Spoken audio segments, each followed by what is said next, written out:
আমাদের কুষ্টিয়া জেলা সহ বাংলাদেশকে আমরা শিরিক মুক্ত করতে চাই। যদি এ মুক্ত না হয়, কি চলছে 3 দিন আপনি জানেন? কিছু কোন খোঁজ রাখেন? অলরেডি এই যে পূর্ব তৈমুর, সিকিম, বিভিন্ন রাজ্যে খ্রিস্টানরা আর মুশরিকরা মিলে আলাদা আলাদা রাজ্য ঘোষণা অলরেডি দিয়ে দিয়েছে বিশ্বের বিভিন্ন দেশে। ওরা এখন পার্বত্য চট্টগ্রামের 3টা জেলা অলরেডি ভাগ করে ফেলেছে। রাঙ্গামাটি, বান্দরবন, খাগড়াছড়ি, এই 3টা নিয়ে ওরা এখন আলাদা একটা খ্রিস্টান রাজ্য ঘোষণা দেবে। আর এর পেছনে কাজ করছে এই মুশরিকরা ভারতের, আর ওদিকে আমেরিকা। এখনো যদি দলাদলি করে ফাটাফাটি করে উল্টাপাল্টা কিছু হয় না, আপনি কিছুদিন পরে এই 3টা জেলায় শেষ করে দেবেন। এরপরে যেমন চট্টগ্রাম, এরপরে ফেনী, আস্তে আস্তে আসবে। হয়তো এখন করদ রাজ্য হয়ে যাবেন, কিছু বলতেও পারবেন না। এই জন্য রেকর্ড হচ্ছে বলে এই কথাটা আমি তুলে ধরলাম। সবাইকে এখনই সতর্ক থাকা দরকার। এদেশের 56,000 বর্গ মাইলের 1 বর্গ মাইল না, 1 ইঞ্চি জায়গা যেন জীবন থাকতে কেউ নিয়ে নিতে না পারে। কারণ দেশে যদি না থাকে, আপনি সুবহানাল্লাহ পড়বেন কোথায়? দেশে যদি না থাকে কোরবানি দেবেন কোথায়? এই যে কালকে যে কোরবানি দেবেন কোথায়? জায়গায় তো থাকবে না। আপনি কোরবানি দিতে যাবেন, ওই জায়গায় কোরবানি দিতে দেবে আপনারে? ভারতের বহু জায়গায় এমন আছে, গরু জবাই করলে এই নিজের জহব্বা কেটে ফেলে দেয়। তো সেই রকম তৈরি করে ফেলবে। এই জন্য আল্লাহর তরফ থেকে যদি নিরাপত্তা আমাদের এই 56,000 বর্গ মাইলকে দিতে চায়, শিরিক মুক্ত হওয়া লাগবে। আল্লাযীনা আমানু ওয়া লাম ইয়ালবিসু ঈমানাহুম বিযুলমিন উলাইকা লাহুমুল আমনু। এটা সূরা আনআম 7 নাম্বার পারা, এটা 17 নম্বর পৃষ্ঠার 1ম নাম্বার লাইনের 82 নাম্বার আয়াতের প্রথম অংশে আছে। যারা ঈমান আনে আর ঈমানের সাথে শিরিক মিশ্রণ করে না, এখানে জুলুম মানে শিরিক। আল্লাহ বলেন উলাইকা লাহুমুল আমনু, এই মানুষগুলো এই নিরাপত্তার হকদার। এজন্য বাংলাদেশকে সহ আমাদের এলাকাকে যদি সত্যি নিরাপত্তা দিয়ে ঢেকে রাখতে হয়, কাবা শরীফের ব্যাপারে এই কথাটা আছে, ওমান দাখালাহু কানা আমিনা। কেউ যদি কাবায় প্রবেশ করে সে নিরাপত্তা পেয়ে যায়। এই নিরাপত্তা দেয় কে? কেন দেয়? কারণ কাবার এরিয়ার ভেতরে কোনো শিরিক নেই। যারা যায় জিজ্ঞাসা করেন কাবা শরীফের ভেতরে কোনো শিরিক আছে? এই জন্য জায়গাটা নিরাপত্তা দিয়েছেন আল্লাহ। হ্যাঁ, কাবার বাইরে যান, আপনি দেখবেন চুরি হয়, মারামারি হয়, ডাকাতি আছে, ছিনতাই আছে। আমি পাহাড়ে উঠেছিলাম, ছিনতাইয়ের শিকার হয়েছিলাম। কিন্তু ওই দেশে যারা 20 বছর 25 বছর আছে, তাদের কারণে আমরা কিছু করতে পারি না। আমিও চিন্তার কবলে পড়েছিলাম। তা অথচ কাবার এরিয়ার ভেতরে কোনো চিন্তা নেই। আপনার বাবার হত্যাকারীকেও যদি আপনি সামনে পড়ে যায়, কিছু বলতে পারবেন না। কারণ পুরা এরিয়াটা বেষ্টন দিয়ে রেখেছে আল্লাহ নিজে। এখন বাংলাদেশ কি কাবা শরীফ? জবাব দিলেন না? বাংলাদেশ কাবা শরীফ? এই 56,000 বর্গ মাইল নিয়ে আশপাশের যতগুলো রাষ্ট্র, বিশেষ করে চীন, মায়ানমার আর ইন্ডিয়া, এরা তো চেষ্টা চালাতেই আছে এদের থেকে রক্ষা করার জন্য। আর আমাদের আশপাশেই কি ঈমান ধ্বংস করার কম যন্ত্রপাতি আছে? এদের থেকে নিরাপত্তা পাওয়ার জন্য এক বাক্যে দলমত দেখা যাবে না, শিরিক মুক্ত হওয়া লাগবে। কারণ আমরা জাতির পিতা ইব্রাহিমের সন্তান। উনি যেমন সিদ্দিক ছিলেন, কিয়ামতের দিন ওনার কাতারে তো আপনি দাঁড়াতে পারবেন না। উনি একদিকে নবী আর একদিকে সিদ্দিক। ইন্নাহু কানা সিদ্দিকান নাবিয়্যা। উনি নবী ছিলেন, সিদ্দিক ছিলেন। প্রথম কাতারে ওনারা দাঁড়াবেন নবীরা, 2 নম্বরে সিদ্দিকরা। আমরা এই কাতারে দাঁড়াতে পারি যদি সত্যকে সত্য জানার পরে আপনি মেনে নিতে পারেন। সেই রকম মন মানসিকতা আল্লাহ যেন আমাদের তৈরি করে দেয়। বলেন আমিন।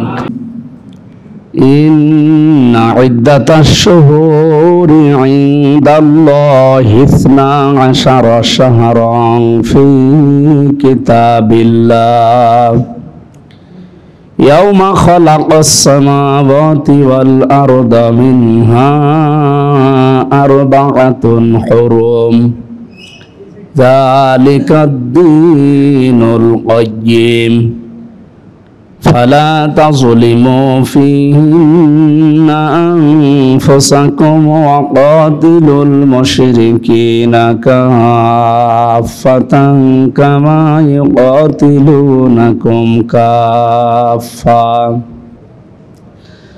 ওয়া'লামু আন্নাল্লাহা মা'আল সাদাকতা ইয়া রাব্বানা। আল্লাহুম্মা সাল্লি আলা মুহাম্মাদ ওয়া আলিহি ওয়া সাহবিহি ওয়া বারিক ওয়া সাল্লিম। আলহামদুলিল্লাহ, পবিত্র জিলহজ মাসের জমার দিন, রমজানের পরে যে সমস্ত দিবসগুলো আল্লাহর কাছে দিনগুলো উত্তম বলে আমরা জানি কোরআন হাদিসের বর্ণনা অনুযায়ী, তার ভেতরে অন্যতম দিন হচ্ছে এই জিলহজ মাসের প্রথম 10 দিন। আল্লাহ তাআলা কোরআনে কারিমে যতগুলো বিষয়ের কসম দিয়েছেন, আমরা কসম কোনো কিছুকে দৃঢ় করার জন্য দিয়ে থাকি। আমাদের চাইতে যা বড় আছে আমরা তার কসম দেই। মানুষ দেখবেন কসম দিতে হলে বলে মসজিদের কসম, তার মানে ও মনে করে যে মসজিদ আমার চাইতে বড়। কাবা ঘরের কসম, অথবা মা বাবার মাথায় হাত দিয়ে বলে, সন্তানের মাথায় হাত দেয়, কোরআন শরীফে হাত দেয়। এগুলো হাত দেওয়ার দ্বারা সে প্রমাণ করতে চায় যে আমি তো ছোট আছি, আমার চাইতে যারা বড় আছে তাদের কসম দিলাম। বলেন তো আল্লাহর চাইতে বড় আর কেউ আছে? আল্লাহু আকবার বলা হয় এই জন্য। তো ওনার চাইতে যেহেতু বড় নেই, উনিও তো কসম দিলেন, তো উনি কসম দেবেন ওনার চাইতে তো বড়ই নেই, কসম দেবেন কি করে? আল্লাহ যখন কোনো কিছুর কসম দিতে চান তখন দেখেন যে এই বিষয়ের সাথে সম্পর্ক কার বেশি আছে। আমাদের জীবনের সাথে সম্পর্ক কিসের? সময়ের। সময় আছে, হামজা আছে, সময় নেই, হামজার দাম আছে। এখন যদি আমার জীবনের সময় আল্লাহ কেড়ে নেয়, আমার নামের আগে পরে একটা শব্দ যোগ হয়ে যাবে, একটা ডিগ্রি লেগে যাবে, ওই ডিগ্রি আর মানে অর্জন করা লাগবে না, এমনি হয়ে যাবে। আমি হাফেজ হয়েছিলাম 6 মাস 13 দিনে, এটা আমার অর্জন করা লেগেছে নাকি এমনি এমনি দিয়েছে? এটা অর্জন করা লাগে নাই? আমি কামেল পাস করেছি ফেকা নিয়ে, হাদিস নিয়ে, এটা আমার অর্জন করা লেগেছে। আমি কারিয়ানা পড়েছিলাম ওই যে প্রথম 4 মাস, এটা আমার অর্জন করা লেগেছে। এই ডিগ্রিগুলো এমনি দেয়নি। আমি বিশ্ববিদ্যালয় থেকে অনার্স মাস্টার্স করেছি, এটা আমার অর্জন করা লেগেছে কোরআনের ওপরে। আমি এমফিল করার জন্য ফর্ম তুলেছি, এটা আমার অর্জন করা লাগছে টাকা পয়সা খরচ করে, শ্রম দিয়ে। এরপরে মালয়েশিয়া বিশ্ববিদ্যালয় ইন্টারন্যাশনাল যেটা, সেখানে পিএইচডি করার জন্য, ডক্টরেট করার জন্য অলরেডি আমি টাকা জমা দিয়েছি। এগুলো আমার সব অর্জন। আর যেটা অর্জন করা লাগে না, এমনিই লেগে যায়, তার নাম কি? মরহুম। এই মরহুমকে আমার অর্জন করা লাগবে? আমি এই 33 বছর বয়সে যা কিছু অর্জন করলাম সব আমার শ্রমের মাধ্যমে, পরিশ্রম দিয়ে টাকা পয়সা খরচ করে ওর পেছনে লেগে থেকে। কিন্তু আর হঠাৎ করে একটা কিছু লেগে যাবে আমার জীবনে, এ কোনো শ্রমও দেওয়া লাগছে না। ও এখানে কি মেয়েদের নামাজ পড়ার জায়গা আছে? মেয়ে লোক পরে উঠতেছে।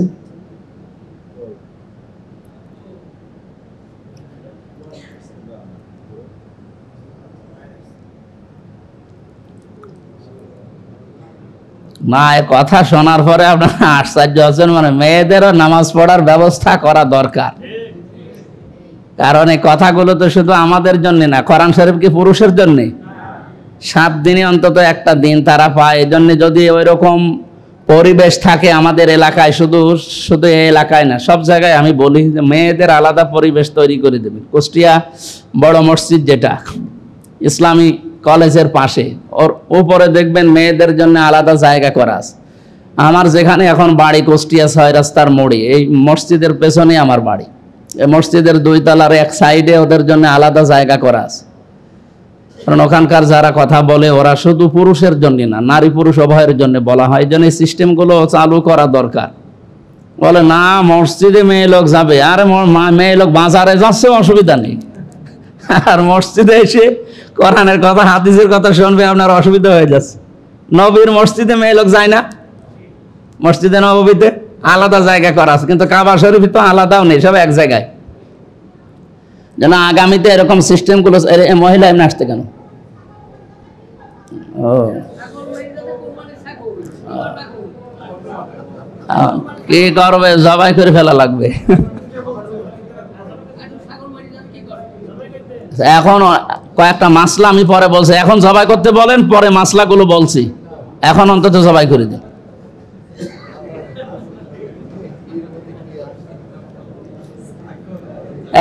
এই যারা রেকর্ড করছে এটা আবার দিয়ে দিও না, অন্তত কাটছাট করে দিও।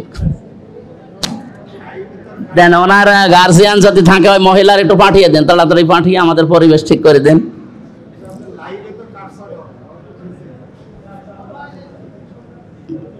দেন ওনাদের বের করে দেন, ওনাদের যারা দায়িত্বে আছে বের করে দেন।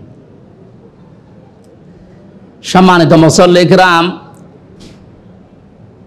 আল্লাহ রাব্বুল আলামিন যেহেতু নিজে কসম দিচ্ছে বড় জিনিসের, তার ভেতরে আমাদের জীবনের সম্পর্ক সময়ের সাথে, এজন্য সময় সংক্রান্ত যত বিষয় কোরআনে আছে দেখবেন আল্লাহ ওই রকম বিষয়ের সাথে তুলনা দিয়ে কসম দিয়েছেন। ওয়াল আসরি, কিসের কসম?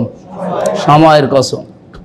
কারণ সময় আছে, আমরা আছি দুনিয়ায়, সময় নেই। আমাদের চাইতে অনেক বড় বড় মানুষ বিদায় নিয়েছে, তাদের এখন এই যে 100 বছর পার হওয়ার পরে কেউ নামও বলে না। আপনি আর 200 বছর পার হয়ে যাক, যত কিছুই হোক, ওই লোকটার নামও দুনিয়ায় হয়তো আর কেউ নেবে না, যদি ওই পর্যায়ের না হয়। হ্যাঁ, ভালো হলে ভালো মানুষের নাম নিয়ে তারা হয়তো রহমতুল্লাহ আলাই বলবে, আর আবু জেহেলের মতো হলে রহমতুল্লাহ বলবে, লানাতুল্লাহ বলবে, যে আল্লাহর লানত বর্ষিত হতেই থাক। নবীজি 2 জনের জন্য দোয়া করেছিলেন পৃথিবীতে। একজনের নাম হযরত ওমর রাদিয়াল্লাহু তাআলা আনহু, তিনি জিরো ছিলেন। আর একজনের নাম ছিল আবু জেহেল, এই লোকটা হিরো ছিল, কারণ ও দেশের দায়িত্বে ছিল। ওর নাম ছিল আবুল হাকাম। কপাল ভালো ছিল হযরত ওমরের, তিনি জিরো থেকে হয়ে গেছেন হিরো। কিয়ামত পর্যন্ত এরকম হিরো আর আসবে না। উনি যে সমস্ত কাজ কারবার তার এই রাষ্ট্র চালাতে গিয়ে করেছিলেন, মাত্র 2 বছর কয় মাস সময় পেয়েছিলেন। এই সময়ের ভেতরে তিনি যে কাজগুলো আঞ্জাম দিয়েছিলেন, কিয়ামত পর্যন্ত মানুষ তাকে অনুসরণ করে যাবে, কুল কিনারা পাওয়া যাবে না। রাষ্ট্রের দায়িত্বে থেকে যে এতগুলো কাজ প্রতি রাতে আঞ্জাম দেওয়া যায়, উনি দেখিয়েছেন জীবনে। প্রতিদিন অন্তত 5-7টা করে ভালো ভালো কাজের আঞ্জাম দিতেন রাতের বেলা। ভালো কাজ মানে বসে বসে সুবহানাল্লাহ পড়া না। ভালো কাজ মানে এর বাড়িতে যে ভাই কেমন আছেন এইটা বলা না। রাতের বেলা উনি দেশের দায়িত্বে ছিলেন, খোঁজ খবর নিয়ে নিয়ে বেড়াতেন যে কে কোথায় খেয়ে আছে না খেয়ে আছে। আর পৃথিবীতে যত ভালো কাজ আছে, মানুষকে খাওয়ানোর মতো ভালো কাজ দুনিয়ায় আর নেই। যদিও আমরা মনে করি আমার সম্পদ কমে যাবে, এটা চলে যাচ্ছে, এটা তো অপচয় হচ্ছে, এটা আমার হাত ছাড়া হচ্ছে না। খাবার তো সব বরাদ্দ আছে। আপনার গোলার ভেতরে যে ধান আছে, ধানগুলো কি সব আপনার? ওর ভেতরে পশু পাখির খাবার নেই? ওর ভেতরে কত কামলা, এই যে জন, মনীষ, পাট, লেবার যাই বলেন, এদের খাবার নেই? আপনার দায়িত্বে আল্লাহ শুধু দিয়ে রেখেছে। আপনি আর সপ্তাহে 50 মণ ধানই আপনি খেতে পারবেন, খুব বেশি হলে নয় 5-7 মণ খাবেন। বাকিগুলো সব তো বিভিন্ন সৃষ্টির জন্য আপনার আয়ত্তে আল্লাহ রেখে দিয়েছে। এই জন্যই তো তার নাম রাজ্জাক। ওমা মিন দাব্বাতিন ফিল আরদি ইল্লা আলাল্লাহি রিজকুহা। জমিনে এমন কোন বিচরণশীল জীব নেই যার রিস্কের দায়িত্ব আল্লাহ নিজের হাতে নেয়নি। শুধু রাজ্জাক নাম নিয়েছে, এই জন্য আমরা না খেয়ে মারা যাই না। এই নামটা যদি না নিত, আমরা না খেয়ে মারা যেতাম। আর বাংলাদেশ তো আরো ভয়ঙ্কর। এতটুকু একটা দেশে প্রায় 18 কোটি মানুষ। এখন আমরা, আপনি চিন্তার বাইরে চলে যাবে। আমি বাইরের দেশগুলোতে ঘুরলে দেখেছি, ওদের যে দূরত্ব 150 কিলো 200 কিলোমিটার চলে যাওয়ার পরে 2-4টা বাড়ি বাঁধে। আর আমার মনে হয় 150 কিলোর ভেতরে এই দেশে অন্তত 50 লাখ মানুষ বাস করে। মালয়েশিয়াতে মানুষের সংখ্যা আমাদের চাইতে কত কম, অথচ তুলনামূলকভাবে এই দেশের চাইতে কমপক্ষে 5 ডবল বড় ওই দেশটা। আমার যে কথা এখানে বলতে চাই, আমাদের আসল পুঁজির নাম হচ্ছে হায়াত। হায়াতটা যেন হেলায় খেলায় নষ্ট না হয়। আর প্রথম 10 দিনের কসম এই যে জিলহজ মাসে আল্লাহ দিয়েছেন, আল্লাইলি ওয়াল ফাজরি ওয়া লায়ালিন আশরি। এই আয়াতের তাফসীর করতে গিয়ে সব মুফাসসির বলেন এই ওয়া লায়ালিন আশরি মানে ওই 10 দিন। আপনারা যারা এখন আসেন সুন্নত পড়েন, আমরা সময় দিয়ে দেব, ওই সময় পড়েন ইনশাআল্লাহ। যেহেতু গুরুত্বপূর্ণ একটা সময় যাচ্ছে, নিয়ম হচ্ছে প্রথম 10 দিনই রোজা রাখা, 9 দিনই, কিন্তু আমরা পারি না হয়তো, এই জন্য এই আরাফাতের দিন রাখা হয়। গতকালকে অনেকে হয়তো রোজা ছিলেন। গুরুত্ব দেওয়া লাগবে এই বিষয়গুলোর, যেহেতু আমাদের হায়াতের ভেতরে এটা মনে হয় আর জীবনে পাবেন কিনা কোনো গ্যারান্টি আছে? আল্লাহ রাব্বুল আলামিন একটা গুরুত্বপূর্ণ সময় আমাদেরকে অন্তত হায়াতটা এখনো দিয়ে রেখেছেন। এই 10টা দিনের ভেতরে সবচাইতে গুরুত্বপূর্ণ আজকের এই দিন। জমার দিন একদিকে, এরপরে আরাফাতের দিন গেল, এই সমস্ত দিনগুলো সবার জীবনে এইরকম সময় আসে না, আল্লাহ আমাদেরকে দিয়েছেন, এই জন্য বলছি আলহামদুলিল্লাহ। আমি মোনাজাত করছি, দোয়া করছি। আমাদের এই এলাকার সর্বজন শ্রদ্ধাভাজন ব্যক্তি ছিলেন বিশিষ্ট আলেমে দ্বীন মরহুম মাওলানা একেএম এনামুল হক শাফি হাফিজাহুল্লাহ রহমতুল্লাহ আলাইহি। আল্লাহ রাব্বুল আলামিন তার জীবনের ভালো কাজগুলো যেন মঞ্জুর করে, অন্যায় কাজগুলো যেন মাফ করে তাকে জান্নাত দান করে। কয়েকদিন আগে আমাদের এলাকার আরেকজন মানুষ, উনি অভিভাবক ছিলেন, সাইদুর রহমান। আমি তো পরিচিত না ওইভাবে, কিন্তু বাইরে থাকি ছোটবেলা থেকে, আপনারা জানেন, নাম শুনতাম। আল্লাহর বান্দাও বিদায় নিয়েছে। আল্লাহ যেন তার জীবনেরও ভালো কাজগুলো কবুল করেন। মানুষ হিসাবে কম বেশি অন্যায় সবার আছে, এটা যেন আল্লাহ তার গাফফার নামের খাতিরে মাফ করে দেন। শুকরিয়া জানাচ্ছি এই এলাকার দায়িত্বে যারা আছে, বিশেষ করে মসজিদের কমিটি, শ্রদ্ধাভাজন খতিব এবং ইমাম যিনি মাওলানা শফিকুল ইসলাম হাফিজাহুল্লাহ, মুসল্লি ইকরাম এবং বাইরে যারা আওয়াজ শুনতে পাচ্ছেন, সবাইকে নিয়ে আল্লাহর দরবারে সবাই মিলে শুকর গুজার হচ্ছি আলহামদুলিল্লাহ। কোরআনে কারিম থেকে যেহেতু একটা আয়াত পড়েছি, আর মান ক্বালা বিহি সাদাকা, আমার নিজেদের কথা নয়, কোরআন দিয়ে কথা বললে এটা সত্য কথা হয়। এই জন্য যেখানেই কথা শুনবেন, কিসের কথা শোনা লাগবে? কোরআনের কথা শোনা লাগবে। হ্যাঁ, কোরআন দিয়ে কথা বললে যে সত্য হবে তা না, কোরআনের ব্যাখ্যা আবার সঠিক হওয়া লাগবে। এই যে মাওলানা মুফতি গিয়াসউদ্দিন তাহিরি সাহেব, উনিও তো কোরআনের আয়াত পড়েই কথা বলে। এ কথা কি সঠিক? আপনারা যারা হালকা পাতলা বোঝেন, এ মাওলানা বাদই দিলাম, যারা এমনি হালকা পাতলা বোঝেন তারাও তো বলে যে না, ও একটা শয়তান। কারণ ওর কথাবার্তারা আয়াত পড়ে ঠিকই, কিন্তু চলে যায় অন্য লাইনে। ও তেলাওয়াত করে, কিন্তু কুল হু আল্লাহু আহাদ, হে নবী আপনি বলেন আল্লাহ এক, এ পর্যন্ত ঠিক আছে। এবার যে চলে যায়, ও যে এই ধ্যান ধারণায় চলে, ওই দিকে চলে যায়। কিভাবে যায়? যে এই নবী কোন নবী? এই নবী ফাতেমার বাবা। এই ফাতেমাকে হযরত হোসাইনের মা।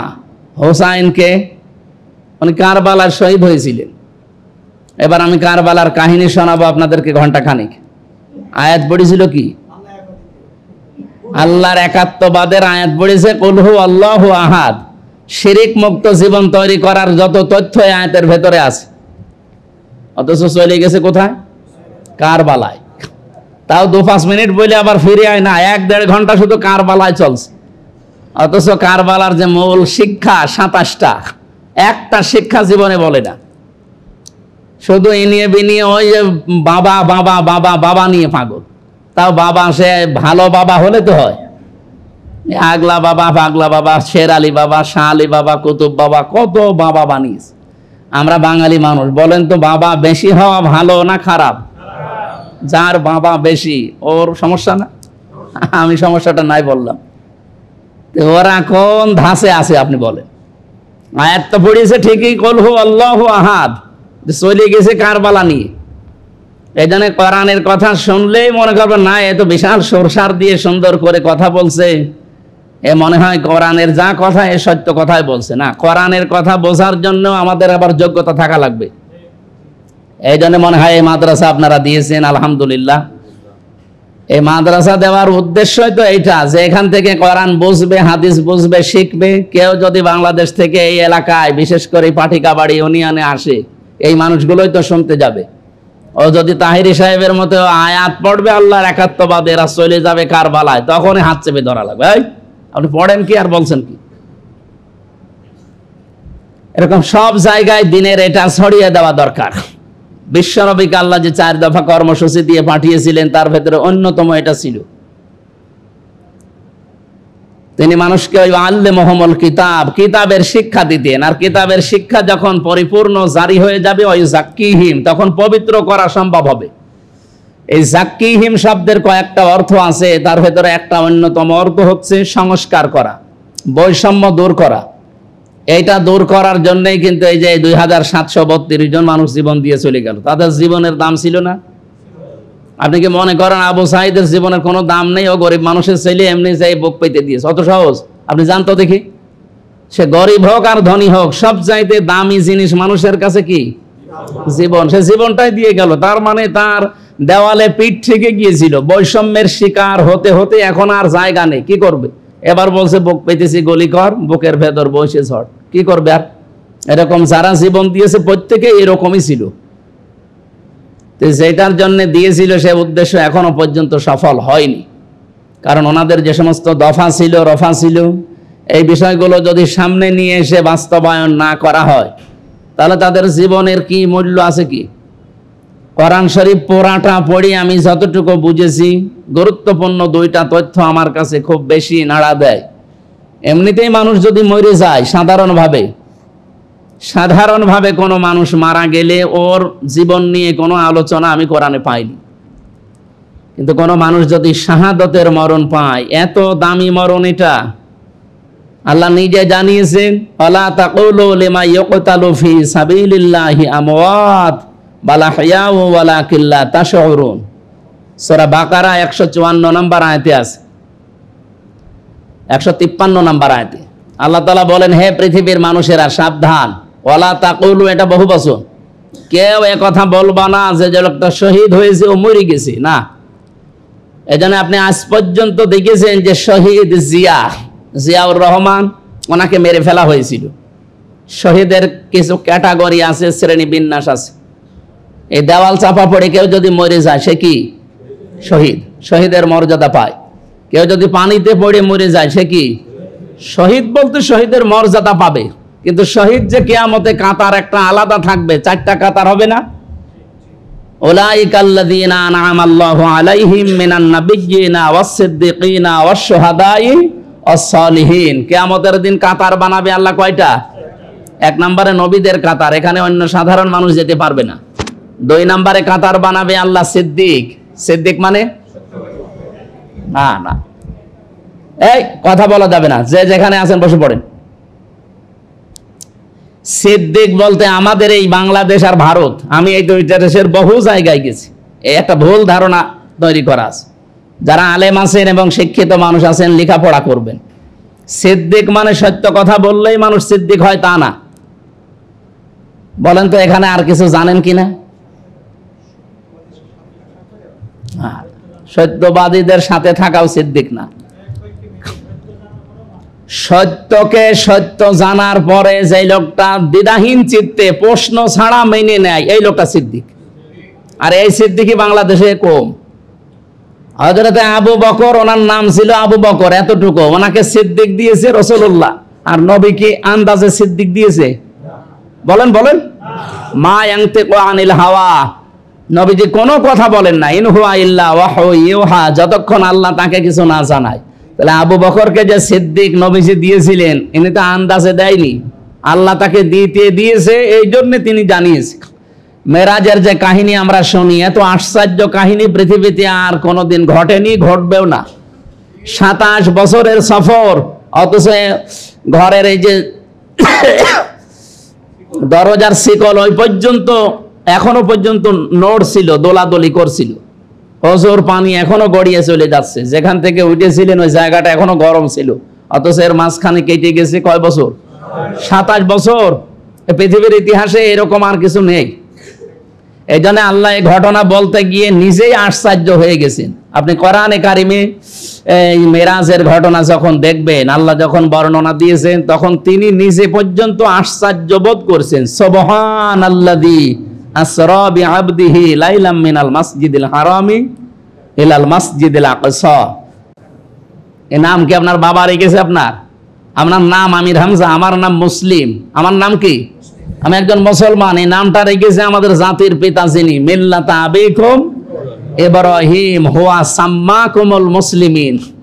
এই যে হুয়ার ফাইল হয় আল্লাহ তাআলা নিজে, না ইব্রাহিম আলাইহিস সালাম? তাহলে জাতি হিসাবে আমাদের নাম, সামষ্টিকভাবে আমাদের নামটা রেখে দিয়েছে আমাদের বাবা। সেই বাবার সন্তান দাবি করলে উনি যে যদি এত বড় কঠিন সিদ্ধান্ত নিতে পারে, সব ছেড়ে দিয়েছে, তাহলে আমাদেরও এরকম বাবার মতো পরীক্ষা জীবনে আসবে না? বলেন মাস্ট বি আসবে। ওনার জীবনে পরীক্ষা এসেছিল 50টা। কয়টা? ওনাকে আল্লাহ ইমানের পরীক্ষা নিয়েছে 10টা, আমলের পরীক্ষা নিয়েছে 30টা। আপনি এই তথ্যগুলো পাবেন সূরা তাওবার ভেতরে আছে 10টা, সূরা মুমিনুনের ভেতরে আছে 10টা, সূরা আহজাবের ভেতরে আছে 10টা, এই 30টা।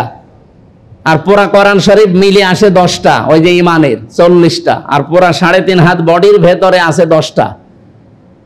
50টা পরীক্ষা আল্লাহ তাকে করলেন, 50টা পরীক্ষাই তিনি পাশ করে গেছেন।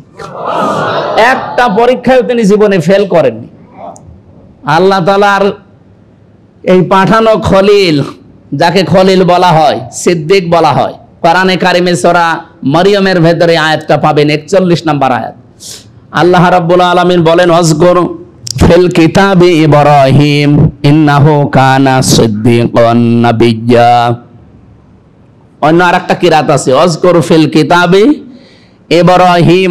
আমাদের এই দেশে আমরা এই কিরাতটা পড়ি, অন্যান্য বিশ্বের এই যে মালয়েশিয়া, সিঙ্গাপুর, থাইল্যান্ড, এই সমস্ত দেশে গেলে ওরা এই কিরাত পড়ে না, ওদের কিরাতটা দ্বিতীয়টা। ওরা বলে ওয়াজকুর ফিল কিতাবি ইব্রাহিম। এখন সাধারণ মানুষ যারা এই দেশে ওই কিরাতের উপরে যাদের ট্রেনিং নেই মিশরে, এরা যদি যে দেখে তেলাওয়াতে চলছে ওয়াজকুর ফিল কিতাবি ইব্রাহিম, ও নামাজের ভেতরে লোকমা দেবে না। অথচ এই কিরাত পড়ছে মিশর বিশ্ববিদ্যালয়ের ডক্টর আহমেদ নাইনা। এ পৃথিবীতে যদি 10 জন কারি থাকে কোরআনের উপরে, তার ভেতরে তিনি 1 নাম্বার। এই পর্যায়ের মানুষগুলো এই তেলাওয়াত করছে। তো এখানে আল্লাহ তেলাওয়াতের যেহেতু 7টা নিয়ম নীতি আছে, আর এখানে তো ক্লাস চলছে না, ওটা বোঝানোর দরকার নেই। সিদ্দিকান নাবিয়্যা, একদিকে তিনি ছিলেন সিদ্দিক। কি ছিলেন? সিদ্দিক মানে কি এতক্ষণ বোঝেননি? সত্যকে সত্য জানার পরে যখন জেনেছেন তখন সব ছেড়ে দিয়েছেন। একবারে তিনি গ্রহণ করে শুধু বলেননি যে আমি গ্রহণ করেই শেষ করে দিলাম, বলেন আমি হানিফা, একনিষ্ঠভাবে ফিরে আসলাম, আর আমি জানি আমার অনেক কিছু জীবনে ছাড়া লাগবে। ওমা আনা মিনাল মুশরিকিন, আমি মুশরিক না। এই যে হাজিরা হজ শেষ করে ফেললো, এখন এরা যে বিদায়ী তাওয়াফ করে আসবে, প্রত্যেকটা হাজি দেশে আসার আগে বিদায়ী তাওয়াফ করা লাগে। আমি 16 সালে গিয়েছিলাম, করেছি, এখন যারা গেছে তারা করছে। আসার সময় যে 4টা কথা স্পেশাল ভাবে বলা লাগে, আমার মাঝে মাঝে মনে হয় এই 4টা কথা যদি বাংলাদেশের কেউ না মানে, শুধু হাজি সাহেব আর হাজি সাহেবারা মেনে চলে, এই দেশে ইসলাম কায়েম হতে বাধ্য। তারা প্রথমে যে কি বলে, ইন্নাল হামদা ওয়ান নি'মাতা লাকা ওয়াল মুলক লা শারিকা লাকা লাব্বাইক। হে আল্লাহ, আমি তো কাফনের কাপড় পরেই হাজির হয়ে গেছি। ওটা কিসের কাপড়? এহরামের কাপড় তো আমরা বানিয়েছি, ওটা কাফনের কাপড়। আসলেও তো কাফনের কাপড়ই ওইটা। কাফনের কাপড় পরে মানুষ, কাফনের কাপড় পরে কখন? মরে গেলে। আর আমি নিজেই মরে গেছি, নিজেই গোসল করেছি, নিজেই পোশাক পরেছি, তার মানে আমি মরিয়েই গেছি। এখন চাই কয় বছর আমি বেঁচে আছি, এই যে 16 সালের পর থেকে এই যে কয় বছর আমি বেঁচে আছি, এখন এটা আমার বোনাস হায়াত। মানুষ তো মরে গেলে কাফনের কাপড় পরে, আর আমি নিজে আগেই পরে ফেলেছি। তে যখন মানুষ কাবা শরীফে এই প্রবেশ করবে, তখনই এই কথা শোনানো লাগে, এই যা লাব্বাইক বল, যে আমি উপস্থিত, আমি হাজির হয়েছি সেই বাংলাদেশ থেকে 6000 কিলোমিটার দূর থেকে আসলাম। আল্লাহ বলেন লাব্বাইক বলার পরে এর নামটা হাজিরা খাতায় আমি লিখব, কিন্তু 3টা কথা স্পেশাল ভাবে বলা লাগবে। ইন্নাল হামদা, হামদা মানে শুধু হামদা বলতে পারতেন, এর আগে আলিফ লাম দিয়েছেন, এর আগে ইন্না দিয়েছেন। এটা কত বড় গুরুত্বপূর্ণ জানেন এই শব্দগুলো? এখানে যে আলিফ লাম ব্যবহার করা হয়, এটা আরবি গ্রামার যারা জানে, এটা 4 প্রকার হয়। মারেফা নির্দিষ্ট করে আমি দিয়ে দিলাম, আলিফ লামে ইস্তিগরাকি বলা হয়। গরকুন মানে ডুবন্ত। এই পৃথিবীতে যত প্রশংসা এখন থেকে আমি করব, আমার মুখ দিয়ে, আমার সম্পদ দিয়ে, আমার ক্ষমতা দিয়ে, আমার ছেলে মেয়ে দিয়ে, যা প্রশংসা হবে সব প্রশংসা আল্লাহর জন্য। আপনি কত বড় কথা বলে আসলেন, কাবা শরীফ সামনে নিয়ে টের পাচ্ছেন? 2 নম্বরে বলে ওয়ান নি'মাতা লাকা, নি'মাতা পর্যন্ত বললেই তো হয়ে যায়, লাকা বললেন কেন? যে আমার যত নিয়ামত আছে, আমার এলাকায় প্রভাব প্রতিপত্তি আছে না নেই? এই পাটিকাবাড়ি ইউনিয়নে এক একটা বংশ আলাদা আলাদা আছে, এক এক বংশের প্রভাব প্রতিপত্তি আলাদা নেই? বলেন যে আমি আমার এই বংশের প্রভাব প্রতিপত্তি যা আছে, আমার যে নিয়ামত, টাকা পয়সা, আমার শরীরের শক্তি, আমি যে কথা বলতে পারি, আমার সব কিছু আজকে থেকে এই নিয়ামত আল্লাহর জন্য ব্যয় হবে। বাংলাদেশে এরকম হাজি আপনি কয়টা পাবেন? নেই। ওই এসে আবার সেই পুরাতন ধান্দায় বেড়ায়। ও যে বলে আসলো যে আমার প্রভাব প্রতিপত্তি এটা নিয়ামত, সবাইকে আল্লাহ দেয় না, এইটাও ব্যয় হবে আল্লাহর জন্য। 3 নম্বরে কি বলা হয়? অল মুলকা লাকা, অথবা অল মুলক। আমি যদি বাংলাদেশে যে রাজনীতি কিছু করেই থাকি, আল্লাহ আমি তোমার জন্য করব। এ কথা বলে আপনি চলে আসবেন না, শেষের কথা বলা লাগে লা শারিকা লাকা লাব্বাইক। আল্লাহ আমি আজকে বিদায় তাওয়াফ করে চলে যাচ্ছি, আমার শেষ কথা এই, আমি জীবনে কোনোদিন শরিক করব না তোমার সাথে, শিরিক করব না। তুমি আমার নামটা দয়া করে এই যে হাজিরা খাতায় লিখে রাখো, আমি কিন্তু উপস্থিত হয়েছিলাম তোমার ঘরে। আপনি এখান থেকে কি বুঝলেন বলেন? এই যে 7.5 লাখ, 8 লাখ, 10 লাখ টাকা, যে যত কাবার পাশে থাকবে তার খরচ তত বেশি। আমি প্রায় 1-1.5 কিলোমিটার দূরে ছিলাম কাবা শরীফ থেকে, সেই সময় 16 সালে আমার 4.5 লাখ টাকা গেছে। এখন যারা 7.5 লাখ যাচ্ছে শুধু ওই 1.5 কিলোমিটার দূরে থাকলে, আর যদি একেবারে কাছে থাকে আমার মনে হয় এখনো 15-20 লাখ টাকা খরচ হবে। এই 20 লক্ষ টাকা খরচ করে আপনি কি করে আসলেন আর করছেন কি? এই জন্য আয়াতটা আর এই হাদিসটা নিয়ে আমি ভাবলে মনে হয় বাংলাদেশে কারো লাগবে না, শুধুমাত্র এই দেশে যারা হজ করে আসে, সে পুরুষ হোক আর নারী হোক, এরা যদি এই কথাগুলো ঠিক রাখতে পারে, এই দেশে আর কেউ ইসলামের বিরুদ্ধে যেতে পারবে না। কারণ হাজি তো আর গরিব মানুষ হয় না, ধনী মানুষই হয়, আর তারাই কন্ট্রোল করে। এই জন্য সিদ্দিক হওয়া লাগবে আমাদেরকে। উনি সিদ্দিক হয়ে শেষ পর্যন্ত বলেছিলেন ওমা আনা মিনাল মুশরিকিন, আমি মুশরিক না, আমি আর শিরিক করি না কোনোদিন। তাহলে আমরা ওই জাতীয় পিতার সন্তান ইব্রাহিম নবীর সন্তান হিসাবে আমাদের এই সিদ্ধান্তে আসা লাগবে যে আমাদের নিজের পরিবার, সমাজ